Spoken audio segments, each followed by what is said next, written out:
रॉय ने क्या खूब कहा है, मुख्तसर होते हुए भी जिंदगी बढ़ जाएगी, माँ की आंखें चूम लीजिए रोशनी बढ़ जाएगी। बड़ों को नमस्कार, छोटों को दुलार और साथ वालों को आई लव यू यार।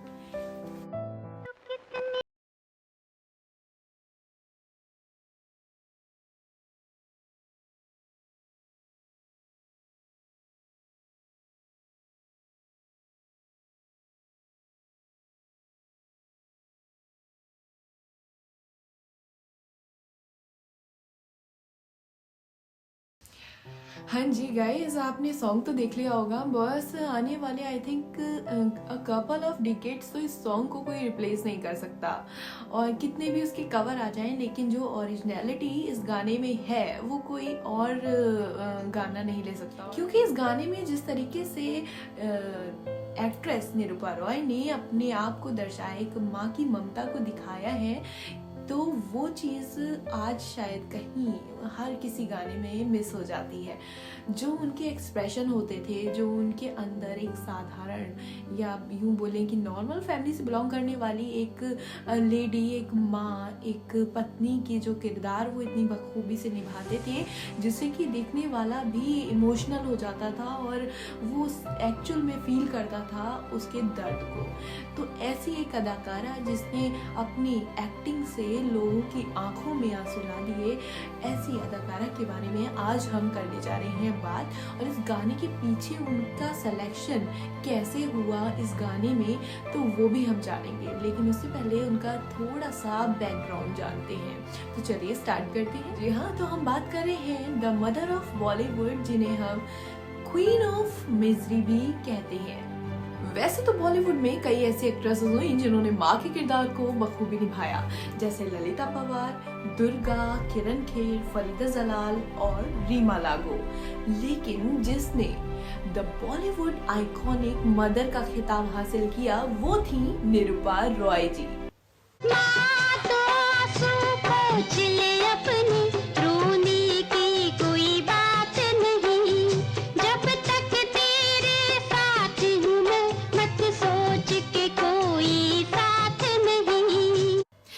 जानते हैं कि निरूपा रॉय जी का रियल नेम क्या था? निरूपा रॉय जी का रियल नेम था कोकिला बेन, और कुछ लोग इन्हें कोकिला किशोरी चंद्र बुलसरा के नाम से भी जानते थे।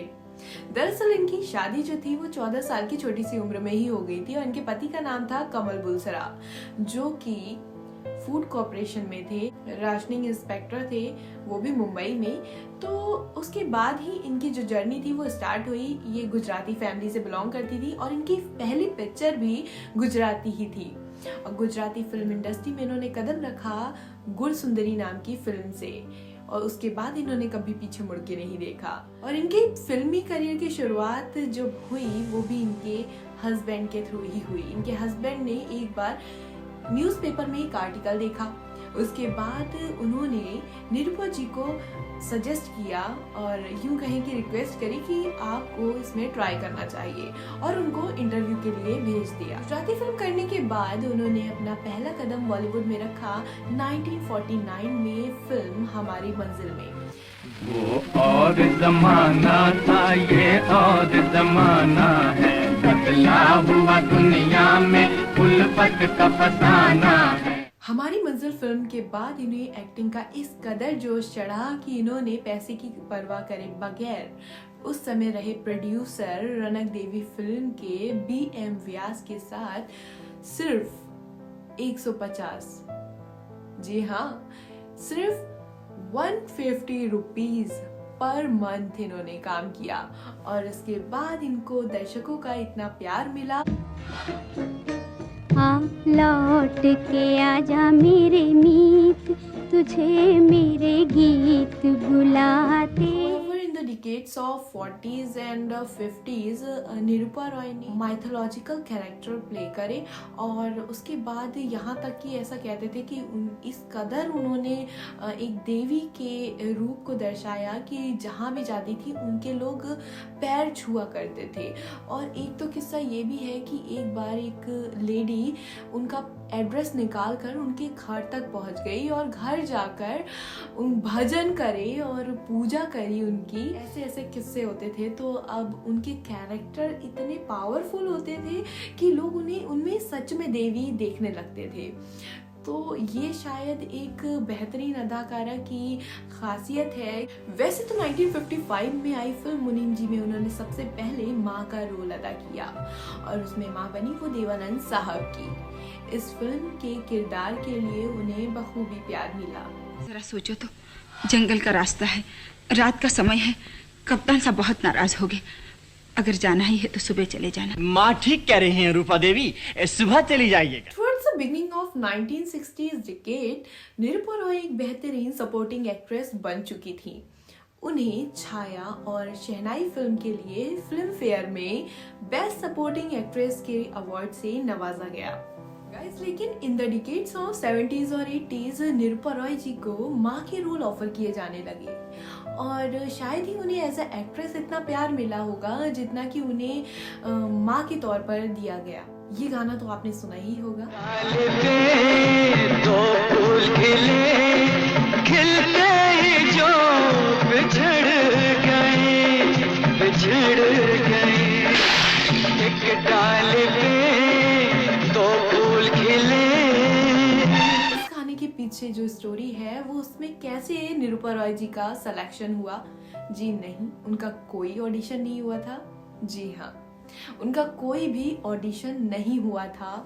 उन्हें डायरेक्टली इस फिल्म के डायरेक्टर ने अप्रोच किया था क्योंकि उनका ये कहना था कि निरूपा रॉय जी एक ऐसी अदाकारा हैं जिन्हें माँ के रोल के लिए बिना सोचे समझे हम ऑफर क्या उन्हें हम साइन कर सकते हैं डायरेक्टली।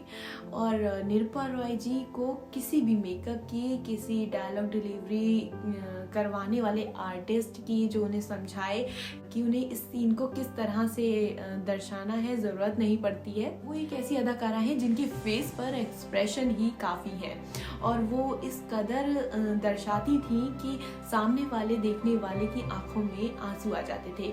यहाँ तक कि वो ये कह रहे थे कि सेट के यूनिट पे जितने भी लोग होते थे, जब वो एक सीन करती थी तो वहाँ खड़े तमाम लोग रोने लगते थे। 70s में भारतीय सिनेमा रोमांस से एक्शन और थ्रिल की तरफ रुख कर चुका था। उस समय के सुपरहिट हीरो थे अमिताभ बच्चन। उस समय अमिताभ बच्चन की इमेज विजय के रूप में बहुत पॉपुलर थी।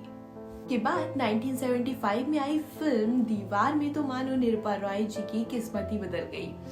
उस फिल्म में उन्होंने शशि कपूर और अमिताभ बच्चन की माँ का रोल अदा किया और उस कैरेक्टर में इस कदर जान डाल दी कि लोग आज भी उनको याद करते हैं जब भी ये डायलॉग सुनते हैं।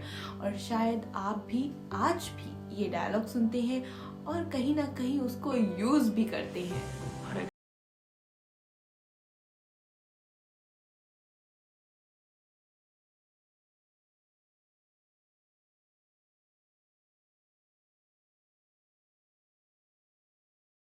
की एक्टिंग करने के बाद निरूपा रॉय जी को इस कदर प्यार मिला कि उन्हें सिल्वर स्क्रीन की माँ कहा जाने लगा। इसके बाद उन्हें माँ के ऑफर आने शुरू हो गए।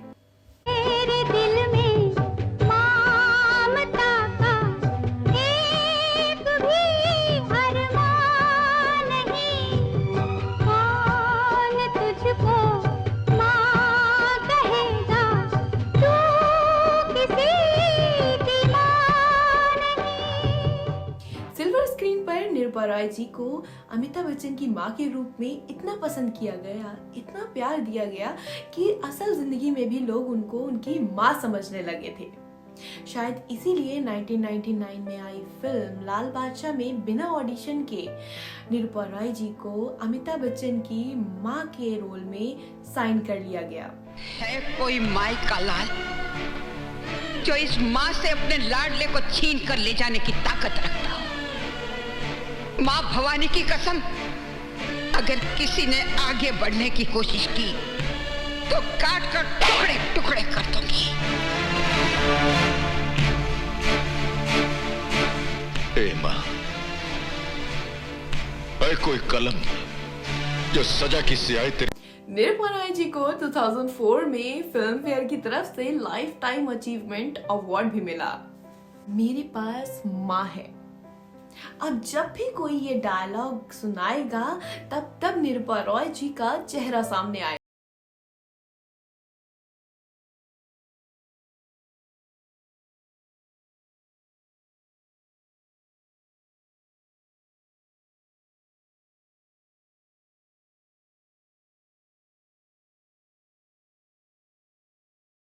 ये गाना गाएगा या सुनने में आएगा तब निरुपा रॉय जी का चेहरा सामने आएगा। भारतीय सिनेमा के गोल्डन एरा की वो अभिनेत्री जिसने अपनी अदाकारी से दर्शकों के दिल में दस्तक दी और यूं कहें कि दर्शकों को रोने पर मजबूर कर दिया, ऐसी अभिनेत्री निरुपा रॉय को हमारा सलाम। Thanks for watching my video, and if you like my video then do like, share and subscribe to my channel. Don't forget to press the bell icon and keep sharing with your friends and family. I love you.